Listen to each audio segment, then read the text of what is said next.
Un adolescent se précipite pour sauver une fillette qui court dans la rue et l'emmène rapidement à l'hôpital.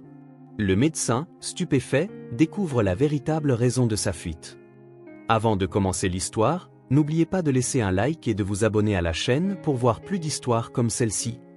La lumière matinale à Mesa, en Arizona, avait une douceur réconfortante lorsqu'elle traversait les rideaux pâles et se posait sur la table de la cuisine d'Emma Thompson. Elle prit un instant pour apprécier le léger bourdonnement de la climatisation et l'odeur de toast qui montait du grille-pain. Au loin, un faible bruit de circulation indiquait que le monde s'éveillait, les gens partant au travail ou à l'école. Emma posa 2 tasses sur la table, une tasse de café pour elle-même et une tasse de lait pour Ava, sa nièce de 4 ans. Ava n'était pas encore dans la cuisine. Elle se tenait dans le couloir, tripotant l'ourlet de sa petite robe en coton bleu clair, les yeux baissés. Elle vivait chez Emma depuis quelques semaines, depuis l'horrible accident qui avait emporté ses parents. La sœur cadette d'Emma et son beau-frère étaient morts dans une collision aussi soudaine que dévastatrice. Emma avait encore la gorge nouée chaque fois qu'elle y pensait, mais elle essayait de ne pas pleurer devant Ava. L'enfant avait besoin de stabilité, pas de nouvelles larmes. Emma s'avança et s'agenouilla pour pouvoir croiser le regard d'Ava. « Bonjour, ma chérie », dit-elle doucement. Ava leva les yeux, ses prunelles brunes sombres et méfiantes. Elle ne répondit pas, et Emma n'en fut pas surprise. La fillette bavarde et rieuse qu'elle avait connue s'était repliée sur elle-même, parlant rarement et toujours à voix basse depuis les funérailles. Chaque jour, Emma tentait délicatement de la faire sortir de sa coquille, mais les progrès étaient lents. Elle conduisit Ava jusqu'à la table. Alors qu'elle s'asseyait, Emma lissa les cheveux de l'enfant et essaya de paraître enjouée. « Je me suis dit qu'on pourrait aller dans le petit parc près de la vieille église aujourd'hui. C'est calme, et les fleurs sont en train d'éclore en cette saison. » Ava hocha légèrement la tête, sans montrer d'enthousiasme mais en reconnaissant au moins le projet. Emma savait que sortir de la maison était déjà un pas. Ces dernières semaines, elles étaient à peine sorties pour quelques courses. L'enfant semblait nerveuse à l'extérieur, comme si l'air libre recélait des terreurs invisibles. En vérité, Emma soupçonnait que l'anxiété d'Ava était étroitement liée au souvenir de l'accident fatal. Elle n'était pas elle-même dans la voiture, mais elle connaissait l'histoire, le klaxon d'un camion retentissant trop tard, le crissement des freins, l'impact effroyable. Ava avait survécu physiquement, sans blessure, mais son monde s'était disloqué. Aujourd'hui, le moindre bruit fort, un mouvement soudain ou tout signe de chaos la bouleversait. Après le petit déjeuner, Emma aida Ava à enfiler ses petites baskets roses, les mêmes que sa mère avait achetées quelques mois plus tôt. Elle prépara un petit sac contenant des mouchoirs, une bouteille d'eau et un chapeau de soleil pour Ava. Rien d'extraordinaire, seulement de petites choses pour montrer à l'enfant qu'on prenait soin d'elle. Leur promenade jusqu'au parc les mena le long d'une rue résidentielle paisible, bordée de maisons en stuc et de plantes grasses dans des pots en terre cuite. Le climat désertique de l'Arizona apportait un soleil éclatant et une brise tiède, même tôt le matin. Emma ralentit le pas pour qu'Ava puisse observer son environnement sans se sentir pressée. Elle lui montra un colibri qui butinait une fleur. « Regarde, ma puce, » dit Emma doucement. « Tu vois comme ses ailes bougent vite ?»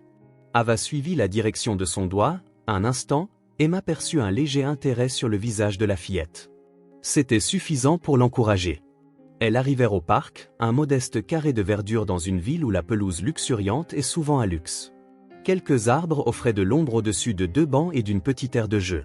Un toboggan, 2 balançoires et une structure d'escalade basse en forme de tortue. Au-delà, une rue à la circulation modérée, pas trop bruyante, mais où l'on entendait parfois un klaxon ou le vrombissement d'un moteur. Emma conduisit Ava vers un banc près d'un parterre de soucis. « On peut s'asseoir là un moment et profiter de l'air frais », proposa-t-elle. Ava resta tout près, sa petite main serrant les doigts d'Emma. De là, elle pouvait voir le toboggan, les fleurs et le ciel. Le monde paraissait paisible. Emma espérait que cette sortie douce ramènerait un peu de confiance dans la vie hors des murs de la maison. Mais au fil des minutes, Emma remarqua la posture d'Ava. Ses épaules restaient crispées, son regard revenait sans cesse vers la rue. Emma se demanda si Ava écoutait quelque chose au loin. De temps en temps, un klaxon étouffé leur parvenait de la route proche. Emma pressa légèrement la main d'Ava, se voulant rassurante. « Tout va bien, ma chérie, ce ne sont que des voitures qui passent. » Le regard d'Ava reflétait l'inquiétude. Emma était venue ici en pensant que ce serait suffisamment calme, suffisamment sûr, qu'elle pourrait en faire un souvenir positif, un pas en avant. Mais quelque chose dans l'attitude d'Ava montrait une peur plus profonde que Emma ne l'avait imaginée. Le bruit de la circulation, autrefois un simple fond sonore, était chargé de sens pour la fillette, un rappel de la perte et du danger. Malgré tout, Emma essaya de rester optimiste. Elle parla à Ava des soucis, de la couleur jaune qui symbolise la chaleur et l'espoir. Elle parlait doucement, sans se presser, espérant que sa voix aiderait l'enfant à rester ancré. Ava écoutait, silencieuse mais aux aguets, comme si elle attendait un signe pour confirmer ou infirmer sa peur. Lorsque le soleil de la matinée s'éleva davantage, Emma décida de ne pas s'éterniser.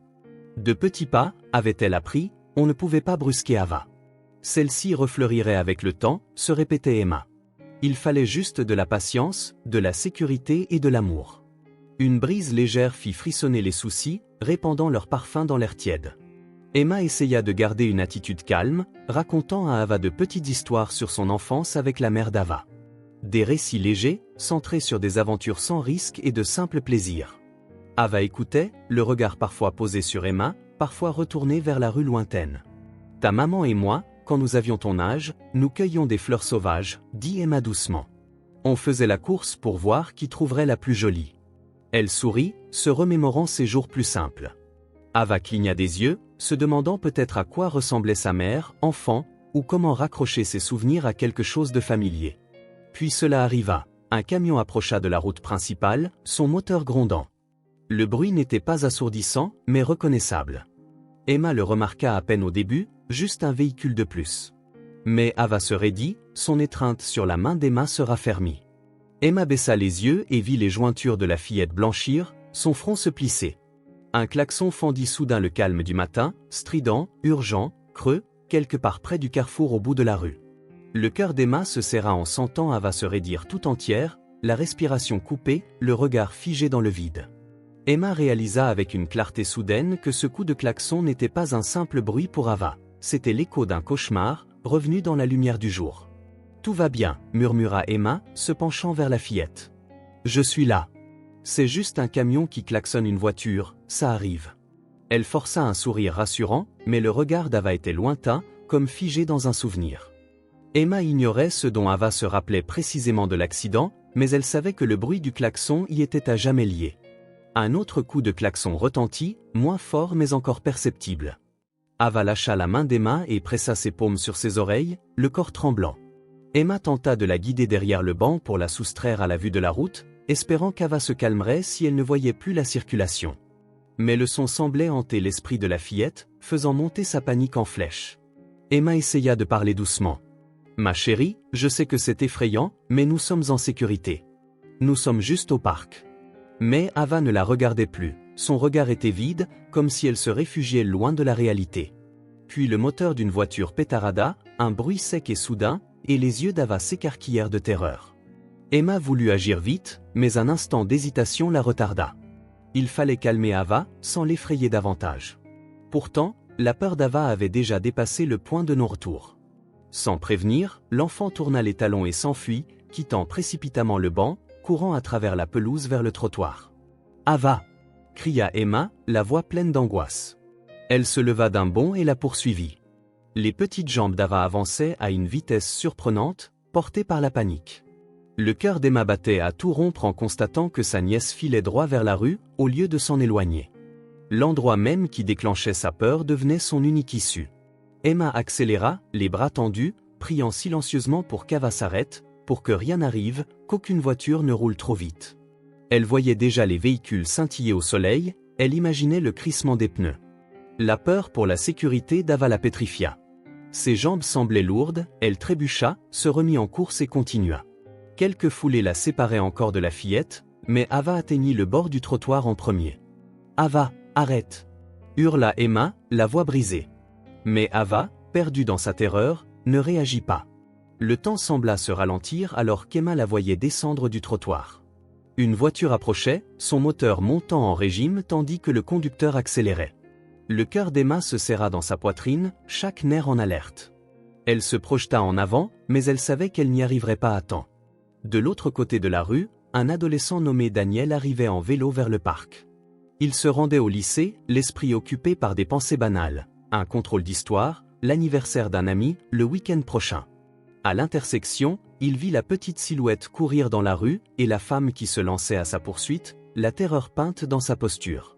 Sans réfléchir, Daniel laissa son vélo tomber sur le trottoir et se rua vers Ava. Les freins de la voiture hurlèrent, le conducteur appuyant de toutes ses forces sur la pédale, les pneus fumant. Ava se tenait au milieu de la chaussée, pétrifiée, incapable de bouger. Daniel sprinta, bras en avant, son sac d'école ballottant dans son dos. D'un geste rapide, il saisit Ava, la serrant contre lui et pivotant pour la protéger. Ils chutèrent lourdement sur l'asphalte, juste au moment où la voiture s'immobilisait, à quelques centimètres à peine. Un instant terrible s'écoula, suspendu. Puis le conducteur, blême et tremblant, réalisa qu'il avait freiné à temps. Emma, toujours au bord du trottoir, poussa un sanglot étranglé et se précipita vers eux. Daniel se releva, tenant Ava dans ses bras. La petite s'accrochait à lui, tremblante, le visage enfoui dans son t-shirt. Le cœur d'Emma battait la chamade.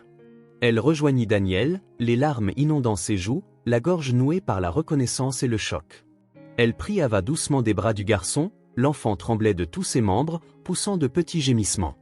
Emma la serra contre elle, répétant des mots de réconfort et de soulagement, même si tout se bousculait dans sa tête. Cet inconnu, cet adolescent, venait de sauver la vie de sa nièce. « Merci » murmura Emma à Daniel, d'une voix à peine stable. Il hocha la tête, le souffle court, le regard agrandi par l'émotion. Il devait avoir 16 ou 17 ans, des membres maigres et des cheveux bruns en bataille. Il déglutit, cherchant ses mots. « Hein, j'ai juste vu qu'elle courait, j'ai fait ce que j'ai pu. » Sa phrase resta inachevée. Il avait agi par instinct. Maintenant, il réalisait l'ampleur de ce qui venait de se passer. Peu à peu, la circulation reprit. Les automobilistes klaxonnaient moins, inquiets, mais rassurés de voir que l'enfant allait bien. Le conducteur, livide, descendit un peu sa vitre pour demander. « Tout va bien ? Elle n'a rien ?» Emma hocha la tête, les larmes aux yeux. « Oui, elle va bien, merci. » Il s'excusa maladroitement et s'éloigna à petite vitesse, encore ébranlé. Sur le trottoir, quelques passants observaient la scène, incertains de la conduite à tenir. Emma berçait Ava, qui sanglotait encore en silence, agrippée au chemisier de sa tante. Emma lui caressait les cheveux, murmurant. « C'est fini, ma puce, tout va bien maintenant. » Daniel restait tout près, ne sachant pas s'il devait partir ou rester. Emma, se remettant peu à peu, se tourna vers lui. « Je ne saurai jamais assez comment vous remercier, dit-elle. Vous lui avez sauvé la vie. Je n'ose pas imaginer. » Sa voix se brisa. Daniel, les yeux baissés, semblait à la fois gêné et ému. « Ça va, marmonna-t-il, j'ai fait ce qu'il fallait. » Emma regarda à nouveau Ava, le visage baigné de larmes, recroquevillé dans ses bras. Elle sentit que la fillette avait besoin de plus qu'une simple maison pour se remettre. Il fallait la rassurer, vérifier qu'elle n'était pas en état de choc ou blessée, même sans coup visible. L'hôpital se trouvait non loin de là. Il pouvait prendre un taxi. Emma leva les yeux vers Daniel, la reconnaissance et la supplication mêlées. « Pourriez-vous nous accompagner ? Juste pour que je sois sûre qu'elle va bien ?» Elle ne savait pas trop pourquoi elle souhaitait sa présence. Peut-être parce qu'il était maintenant lié à cet instant critique. Daniel hésita, pensant sans doute à ses cours, à la réaction de ses parents s'il arrivait en retard. Mais face à l'insistance inquiète dans le regard d'Emma, il acquiesça. « Bien sûr, dit-il doucement. Il s'occuperait des conséquences plus tard. » Pour le moment, un enfant en détresse avait besoin de réconfort. Ils retournèrent vers la rue plus calme, où Emma pourrait élaire un taxi. Elle portait Ava, légère comme une plume, mais dont le cœur devait peser si lourd de peur et de chagrin. Daniel suivit, poussant son vélo, silencieux et attentif. Emma lui jeta un regard par-dessus son épaule, reconnaissante de sa discrétion. Il ne posait pas de questions, ne réclamait aucune explication, il se contentait d'être là. Un maigre fil de réconfort dans le tumulte. Emma héla un taxi qui s'arrêta. Ils montèrent, Ava serrée contre sa tante. Daniel verrouilla son vélo avec un petit cadenas, le laissa contre un lampadaire et s'installa à côté d'Emma. Le chauffeur, inquiet, demanda dans le rétroviseur. « Tout va bien, madame ? Conduisez-nous à l'hôpital le plus proche, s'il vous plaît, répondit Emma d'une voix étranglée. À l'intérieur du taxi, les sanglots d'Ava se calmèrent peu à peu en de simples hoquets. Elle gardait la tête enfouie contre Emma, le corps encore tendu. Emma lui caressait les cheveux en fredonnant doucement. Elle avait lu quelque part qu'une berceuse ou un léger bourdonnement pouvait apaiser un enfant, la vibration, la mélodie familière. Elle entonna une comptine que la mère d'Ava avait l'habitude de chanter, un air tout simple qui, autrefois, faisait sourire la fillette. Daniel, silencieux, observait leurs mains étroitement liées. Il ressentait la peur et la tendresse protectrice d'Emma. Il se demandait bien ce qui avait pu se passer pour qu'Ava soit à ce point paniquée. Des bribes de la voix d'Emma lui parvenaient. « On va voir un médecin, ma puce, juste pour être sûr que tout va bien. » Mais elle n'en disait pas plus. Daniel respectait son silence. Le taxi s'arrêta devant l'entrée de l'hôpital, un bâtiment blanc aux portes coulissantes, où l'odeur d'antiseptique flottait dans l'air. Emma paya la course et ils entrèrent ensemble. Daniel se sentait un peu perdu. Il n'était qu'un ado qui devait être en classe une demi-heure plus tôt, et le voilà dans un hôpital, pris dans un épisode dramatique. Pourtant, il savait qu'il ne pouvait pas partir, pas encore. Il avait promis de rester. Dans la salle d'attente, Emma expliqua rapidement la situation à l'accueil. Sa nièce avait failli se faire renverser, elle était très secouée, sans doute en état de choc. La réceptionniste leur indiqua une zone d'attente et promit qu'un pédiatre viendrait vite. Ils s'assirent sur des chaises en plastique, sous des néons trop blancs. Ava restait dans les bras d'Emma, respirant par à-coups, les yeux fermés. Emma craignait un choc émotionnel profond. Une angoisse immense lui comprimait la poitrine, mais elle se répétait que l'important, c'était qu'Ava soit en vie. De temps en temps, Emma jetait un regard vers Daniel, lui adressant un faible sourire de gratitude. La télévision murmurait en fond une météo locale. Dans un autre coin, un enfant pleurait tandis qu'une infirmière tentait de le calmer. Des relents de désinfectants et de nettoyants se mêlaient dans l'air. Emma songea à la rapidité avec laquelle ce matin avait basculé. Elle voulait simplement offrir à Ava une sortie tranquille, un moment normal. Finalement, elle se retrouvait ici, ébranlée et incertaine. Du moins, Ava était saine et sauve, se répéta Emma, c'était tout ce qui comptait. Elle aurait le temps de penser le reste plus tard. Elle ne pouvait cependant ignorer que la terreur d'Ava semblait bien plus profonde qu'une simple frayeur. Les klaxons au parc, la panique dans son regard. Tout cela trahissait un traumatisme non résolu, enraciné dans la perte de ses parents. Emma serra Ava contre elle. « On va arranger les choses », souffla-t-elle. « On va trouver comment t'aider. » Daniel entendit ces mots, bien qu'ils ne lui fussent pas destinés, et ressentit une sorte d'admiration pour cette femme solide sous ses apparences fragiles. Il espérait que l'examen des médecins apporterait quelques réponses, et surtout, un peu d'apaisement. La salle d'attente ne les garda pas longtemps. Bientôt, une infirmière pédiatrique les appela. Emma portait toujours Ava et Daniel les suivit. Il se demanda s'il n'aurait pas dû rester dans le hall, mais l'infirmière, le prenant sans doute pour un proche de la famille, l'invita à entrer. Emma ne l'en empêcha pas.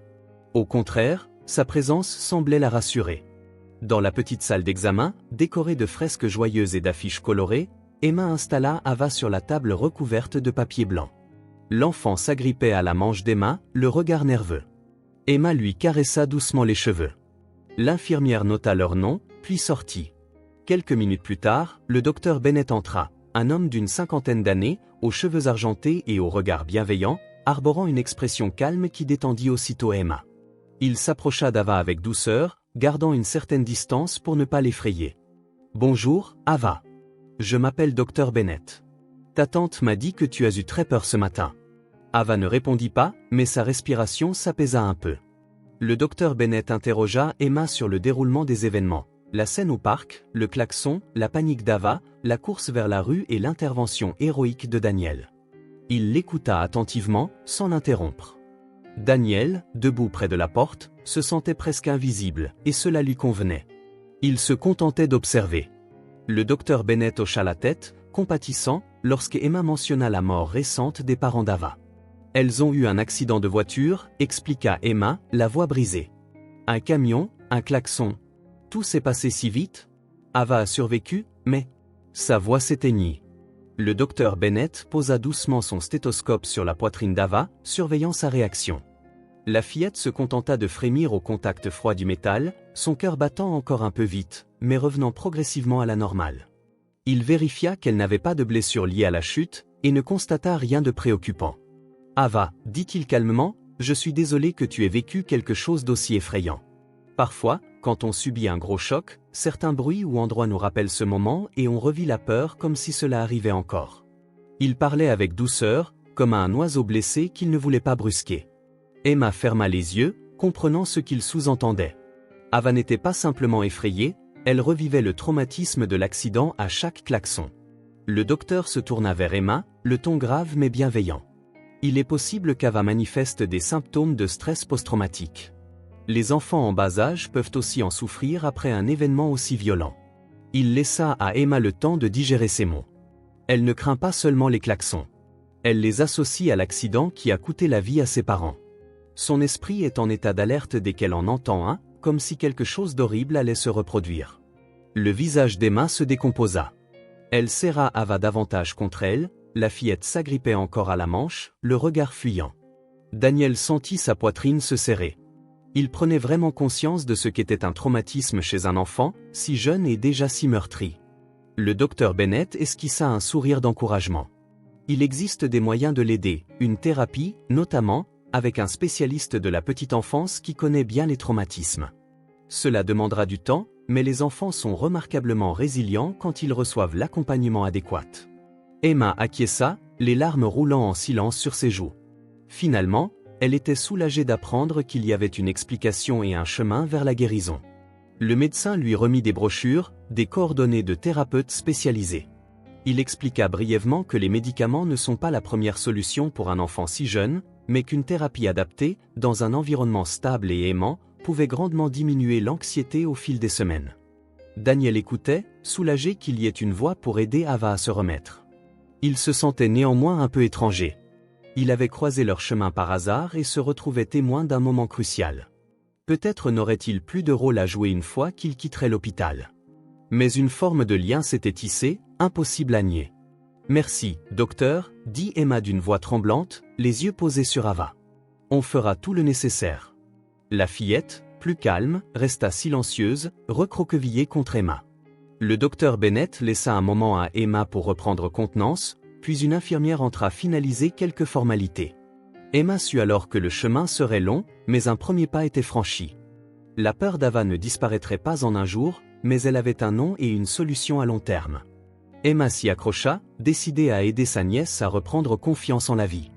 En sortant de la salle, Emma serra Ava contre elle, soulagée qu'elle n'ait aucune blessure physique. Elle remercia encore Daniel, dont la présence silencieuse l'avait soutenue.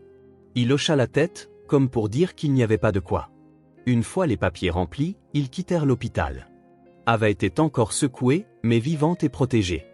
Dans les jours qui suivirent la visite à l'hôpital, Emma prit une grande inspiration avant de composer le numéro que lui avait donné le docteur Bennett. Le nom sur la carte indiquait « Dr Karen Morgan, psychologue pour enfants ». Après quelques recherches, Emma avait découvert que cette spécialiste travaillait avec de très jeunes patients confrontés à la perte ou à un traumatisme, pratiquant une approche douce par le jeu. Son profil en ligne mentionnait une méthode bienveillante, ce qui rassurait Emma. Ava était assise à la table de la cuisine, en train de colorier, pendant qu'Emma parlait à voix basse pour fixer leur premier rendez-vous. Le soleil entrait par la fenêtre et baignait la fillette d'une lumière dorée. Emma remarqua qu'Ava dessinait surtout des formes simples, cercles, lignes, quelques couleurs çà et là. Rien qui racontait une histoire, mais au moins, elle s'exprimait un peu. En raccrochant, Emma s'agenouilla près d'elle. « Ma chérie, on va aller voir quelqu'un qui pourra nous aider avec ces grandes peurs que tu ressens. » Ava leva les yeux, silencieuse, mais Emma crut y déceler une curiosité ou peut-être un soulagement. Elle passa doucement la main dans les cheveux de la fillette. « Le docteur Morgan est très gentil, elle aide les enfants quand ils ont de gros chagrins. » Ava hocha lentement la tête, comme pour dire qu'elle était prête à essayer. C'était déjà un progrès. Pendant ce temps, la vie poursuivait son cours à l'extérieur de leur petit foyer. Daniel, l'adolescent qui avait sauvé Ava, envoya un bref texto au numéro d'Emma, qu'elle lui avait donné à l'hôpital. Il demandait des nouvelles d'Ava. Emma sourit devant l'écran, touchée par son attention. Elle répondit que la fillette était en sécurité et qu'elle consultait un spécialiste. Il lui envoya un simple emoji, pouce levé, un geste discret mais réconfortant, comme un pont entre leurs deux mondes. Le lendemain matin, Emma et Ava montèrent dans un taxi en direction du cabinet du docteur Morgan. C'était un bâtiment bas, couleur sable, avec un petit jardin à l'entrée. Un mobile en métal teinté au vent, et une réceptionniste souriante les accueillit. La salle d'attente avait des fauteuils moelleux et un tapis coloré avec des empreintes d'animaux. Ava tenait fermement la main d'Emma, sans toutefois montrer de signes de panique. Emma se demanda à quoi ressemblerait la thérapeute. Lorsque le docteur Morgan apparut, Emma découvrit une femme d'une quarantaine d'années, au regard chaleureux, les cheveux auburn rassemblés en un chignon lâche. Elle salua Ava comme si elle retrouvait une vieille amie. complimenta sa robe, sans insister pour obtenir une réponse. Dans le bureau de consultation, Emma fut surprise par l'atmosphère apaisante. Pas un cabinet austère, mais une pièce adaptée aux enfants, avec un éclairage doux, des étagères pleines de poupées, de crayons, de marionnettes et de blocs de construction. Le docteur Morgan expliqua que son approche laissait l'enfant s'exprimer librement par le jeu, sans l'assaillir de questions. D'abord, Ava serra très fort la main d'Emma, explorant la pièce du regard comme pour déceler un piège. Mais le docteur Morgan proposa de choisir entre dessiner ou jouer avec de petites figurines d'animaux. Ava hésita, puis pointa les crayons. Pendant que la thérapeute traçait un simple dessin de fleurs sous les yeux attentifs d'Ava, la fillette se détendit peu à peu, finissant par faire quelques traits colorés. Le docteur Morgan parlait doucement, validant les émotions d'Ava sans la forcer à parler. En fin de séance, Ava n'avait rien dit, mais elle avait peu à peu lâché la main d'Emma. Le docteur Morgan sourit, la félicitant pour son courage d'être venue. Sur la route du retour, Emma tenait la main d'Ava, chuchotant. « Tu as été formidable, je suis très fière de toi. » Ava s'appuya contre elle, pas vraiment souriante, mais plus calme. Une petite victoire. Les semaines suivantes, la thérapie devint une routine. Une fois par semaine, Emma et Ava retournaient au cabinet paisible du docteur Morgan. Parfois, Ava dessinait. D'autres fois, elle empilait des blocs ou faisait rouler de petites voitures sur un circuit miniature. Le docteur Morgan observait, glissant parfois une suggestion douce. Cette voiture s'est arrêtée d'un coup, est-ce qu'elle se sent en sécurité pour repartir? Ou, cette poupée a l'air inquiète, que pourrait-on faire pour qu'elle aille mieux? Ava répondait rarement par des mots, mais son langage corporel évoluait peu à peu. Elle ne sursautait plus à chaque bruit provenant de l'extérieur du cabinet. Un klaxon distant la faisait encore tressaillir, mais elle cherchait du regard Emma ou le docteur Morgan, au lieu de se recroqueviller instantanément. À la maison, Emma mettait en pratique de petites techniques apaisantes. Le docteur Morgan avait conseillé d'établir des rituels prévisibles. Par exemple, un moment de détente avant le coucher avec une berceuse, une lumière tamisée, et une phrase rassurante répétée chaque soir, « Tu es en sécurité, je suis là, et nous sommes fortes ensemble ». Cette régularité aidait Ava à savoir ce qui l'attendait, et réduisait son anxiété. Un après-midi, alors qu'Emma et Ava étaient installées sur le canapé, Emma lisant à voix basse et Ava écoutant plutôt que lisant, on frappa à la porte. Emma reconnut la voix de Daniel, qui appela timidement de l'autre côté. « Madame Thompson ? C'est Daniel. Je voulais juste vous rendre quelque chose ?» Emma se leva pour ouvrir la porte. Daniel, curieux, se tenait dehors en tenant une petite bouteille d'eau en plastique qu'Emma avait dû laisser au parc le jour frénétique où il l'avait trouvée là où il avait posé son vélo, et il pensait qu'Ava aimerait peut-être la récupérer. Emma sourit, touchée par son attention. Elle l'invita à entrer quelques instants. Ava regarda Daniel de derrière la coudoir, elle se souvenait de lui, Emma en était sûre, même si Ava ne prononça pas son nom. Emma les présenta de nouveau. « Ava, tu te souviens de Daniel? Il nous a aidés ce jour-là. » Ava acquiesça et serra un lapin en peluche contre sa poitrine, observant Daniel avec de grands yeux. Daniel s'assit à l'extrémité du canapé, laissant de l'espace à Ava. Il parla d'une voix douce, racontant une histoire amusante au sujet d'un chat errant qu'il avait vu près de son école. Il ne fut fait aucune mention de l'accident ou du traumatisme, juste une anecdote amusante pour combler le silence. Emma remarqua qu'Ava écoutait. Elle inclinait légèrement la tête comme si elle se demandait si l'histoire de Daniel était sûre à accepter. Avant de partir, Daniel offrit à Ava un petit porte-clés qu'il avait trouvé, juste un canard en caoutchouc avec un sourire amical. « Je me suis dit que ça pourrait te plaire », dit-il en le posant doucement sur la table basse pour qu'elle ne se sente pas forcée. Après le départ de Daniel, Ava s'avança et ramassa le canard, le serrant pour l'examiner. Pas un mot, mais elle semblait curieuse. Emma y vit un signe que la gentillesse, si modeste soit-elle, trouvait un chemin dans l'univers méfiant d'Ava. Ce soir-là, en préparant le dîner, Emma fredonnait doucement. Elle se sentait pleine d'espoir. Les conseils du docteur Morgan et la présence discrète de Daniel en dehors des séances de thérapie faisaient la différence. Ava aurait besoin de temps, sans doute beaucoup, pour faire pleinement confiance à son environnement. Malgré cela, Emma sentait les fragiles bourgeons de la guérison, de petites marques d'intérêt, une tension légèrement moindre dans les épaules d'Ava. Dans les séances de thérapie qui suivirent, le docteur Morgan introduisit progressivement de douces histoires. Elle parla d'un lapin qui entendit un bruit effrayant dans la forêt, mais comprit que ce n'était que le vent faisant bruire les feuilles. Ava écoutait, les yeux écarquillés. Emma se demanda si Ava s'identifiait au lapin, effrayée par les sons, incertain de savoir à qui faire confiance, mais apprenant peu à peu que chaque bruit ne signifiait pas forcément la catastrophe. Un matin frais, aussi frais que possible sous le climat de l'Arizona, Emma et Ava partirent pour un autre rendez-vous de thérapie. Le ciel était d'un bleu pâle et une légère brise soulevait l'ourlet de la robe d'Ava. Emma remarqua que sa nièce semblait un peu agitée ce jour-là, ses doigts tortillant le tissu de sa jupe. Dans le cabinet du docteur Morgan, Ava choisit de s'asseoir par terre avec un ensemble de petites voitures et un tapis réseau routier étalé sur le sol. Le docteur Morgan, assis au niveau d'Ava, observait en silence. La pièce était calme, hormis le doux bourdonnement de la climatisation. Après plusieurs minutes passées à faire rouler une minuscule voiture bleue d'avant en arrière, Ava eut un geste brusque. Elle pressa la voiture contre la route et laissa échapper un petit son de détresse, entre le gémissement et le hoquet. Emma, assise non loin, sentit son cœur se serrer.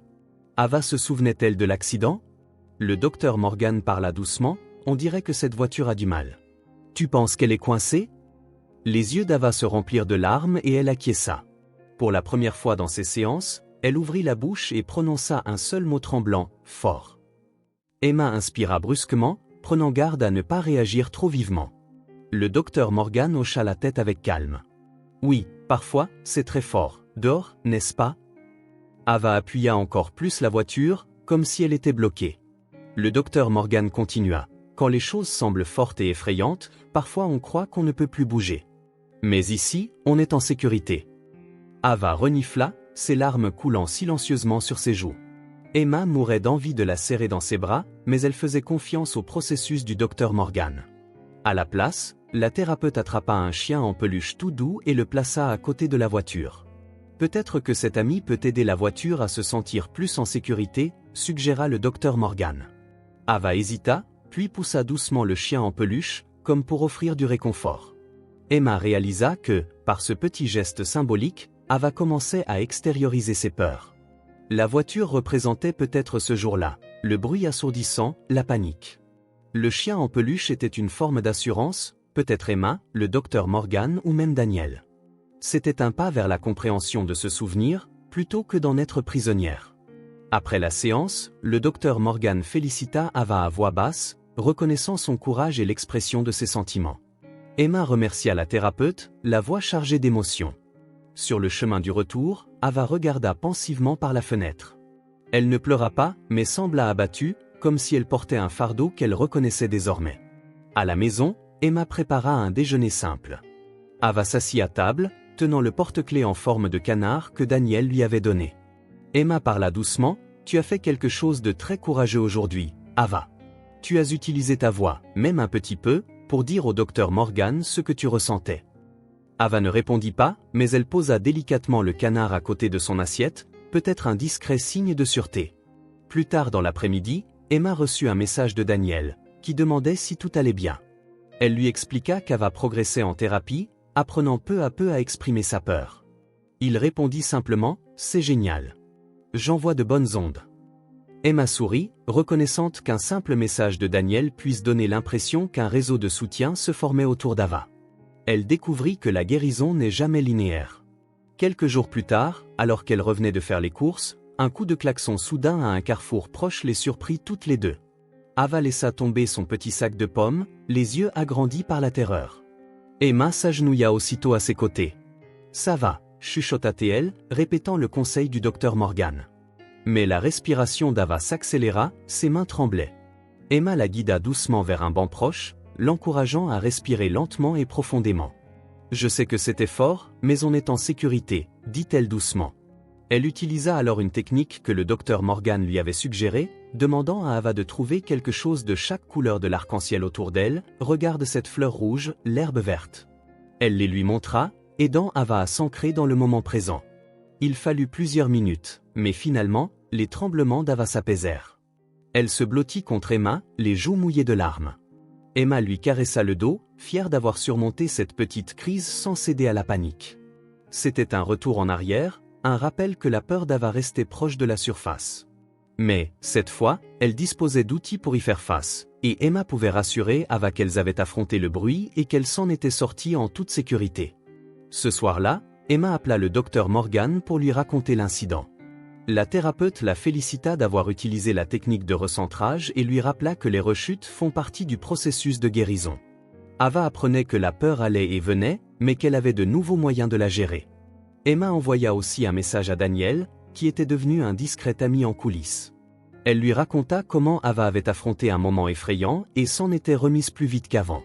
Daniel répondit avec enthousiasme, « C'est un vrai progrès. » Emma se sentit réconfortée par son soutien.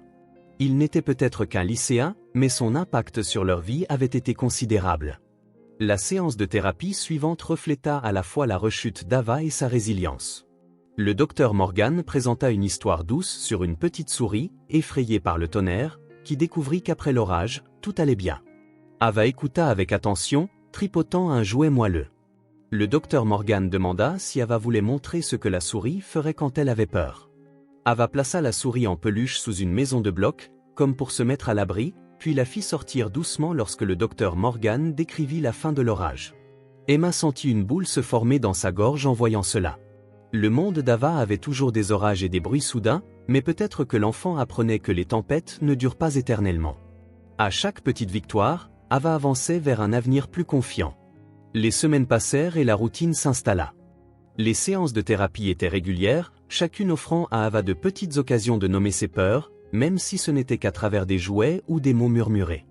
Emma suivait les rituels nocturnes suggérés par le docteur Morgan, 12 berceuses, une lampe tamisée en forme de croissant de lune et un rappel affectueux, « Nous sommes en sécurité, je suis là et nous sommes fortes ensemble ». Un matin ensoleillé, Emma décida de retourner au parc avec Ava. Cette fois-ci, elle s'était bien préparée. Elle savait que le parc était l'endroit où la panique d'Ava avait commencé, mais elles avaient désormais de nouvelles compétences. Elle apporta un casque anti-bruit pour Ava, au cas où, et choisit un moment plus calme de la journée, quand la circulation était moins dense. En approchant du parc, Ava s'agrippait à la main d'Emma, mais ne se dérobait pas. Elles atteignirent le banc près des soucis où elle s'était assise des semaines auparavant. Emma remarqua que les fleurs avaient changé. Certaines étaient en pleine floraison, d'autres se fanaient, preuve que le temps avait passé. Un coup de klaxon lointain résonna, étouffé et moins menaçant. Ava se raidit, mais Emma s'agenouilla à côté d'elle. « Souviens-toi, on est en sécurité, dit-elle doucement. Regarde les fleurs, sens la brise. Ce bruit ne peut pas nous blesser. » Ava fixa la fleur de souci, sa respiration était rapide mais régulière. Elle serra la main d'Emma et ne s'enfuit pas. Emma sourit, les larmes aux yeux. Voilà le progrès dont parlait le docteur Morgan, non pas l'absence de peur, mais la capacité à l'affronter sans être submergée. Ava regarda Emma, puis la route au loin. Elle ne sourit pas, mais ses yeux étaient moins hantés. Elle semblait comprendre qu'aujourd'hui était différent.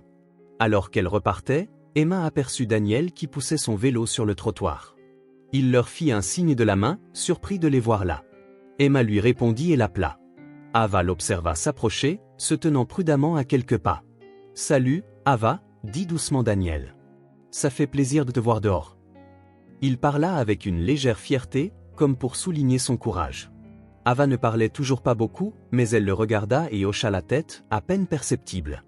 Emma ressentit un élan de gratitude, entouré de bienveillance où les conseils constants du docteur Morgan, la présence attentionnée de Daniel et l'amour inflexible d'Emma, Ava apprenait à naviguer dans un monde qui lui avait semblé si terrifiant. Le traumatisme laisserait toujours des traces, mais il n'avait pas à définir l'avenir d'Ava. Elle pouvait trouver un espace de sécurité et de résilience en elle-même. Elles rentrèrent lentement, main dans la main, le soleil caressant doucement leurs épaules. Arrivée à la porte, Emma remarqua qu'Ava tenait le porte-clés canard, ce petit canard au sourire rigolo devenu un symbole silencieux d'espoir et d'amitié. Emma s'agenouilla, « Je suis tellement fière de toi, Ava. Regarde tout le chemin que tu as parcouru. » Ava ne dit rien, mais après un instant d'hésitation, elle tendit le canard à Emma, comme pour lui offrir un peu de sa confiance. Le cœur d'Emma se gonfla d'émotion. C'était le plus beau « merci » qu'Ava pouvait donner. Dans le calme de leur maison, Emma mit un fond de musique, de douces mélodies instrumentales, et elles s'installèrent sur le canapé avec un album illustré. Ava se blottit contre le bras de sa tante, le corps détendu dans le silence apaisant de leur salon. Emma songea au long chemin qu'elles avaient parcouru depuis ce jour effrayant dans la rue. Ensemble, elles avaient appris que la peur pouvait être comprise, que la gentillesse pouvait guérir et qu'avec du temps et de la patience, on pouvait voir l'éclosion à nouveau du rire et de la confiance chez un enfant.